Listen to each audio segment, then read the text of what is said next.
When I was sitting in meditation during Vipassana, my mind would slowly quiet down. After a few days of not speaking, there would be so much space, endless space. It was as if I had tidied up my very messy house in my head, and suddenly it wasn't just clean, it was huge. But when I returned to daily life, with work, with kids, with conversations, that space became smaller again. What remained was a kind of link, a link into my body. I will go a bit deeper into the link into my body feeling. When you sit in Vipassana, you constantly focus on sensations. Not random sensations, no. You are guided by an external voice of a teacher to go through your body step by step, starting at the top of the head, for instance. While you follow that voice, you observe what you sense there.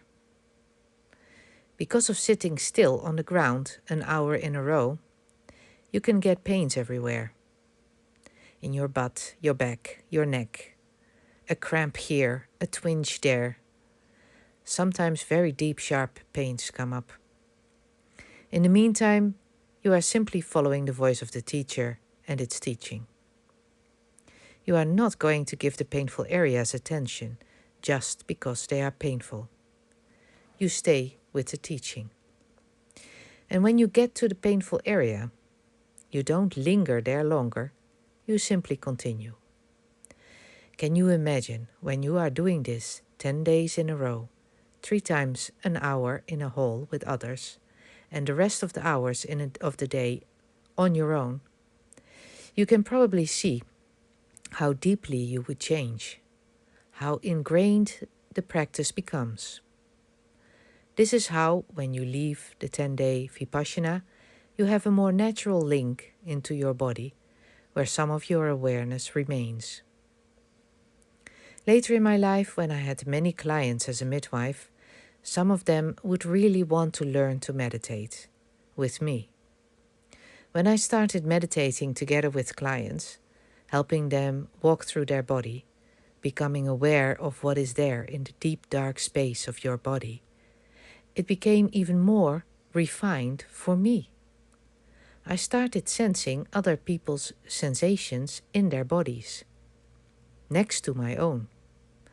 So I could help them pay attention when they missed certain parts. What it does for you in daily life is that you notice almost immediately when something is starting to be off. I will give an example of this in the next part of the reel. As an example, for instance, during a conversation with my husband, I could feel like a small tightening in my abdomen.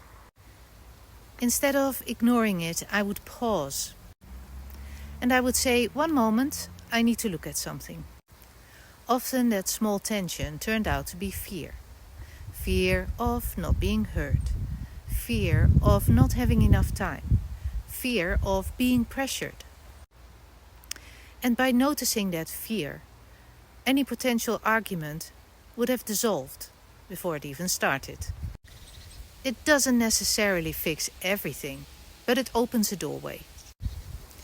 A doorway where we can see how we create our own suffering and choose something different.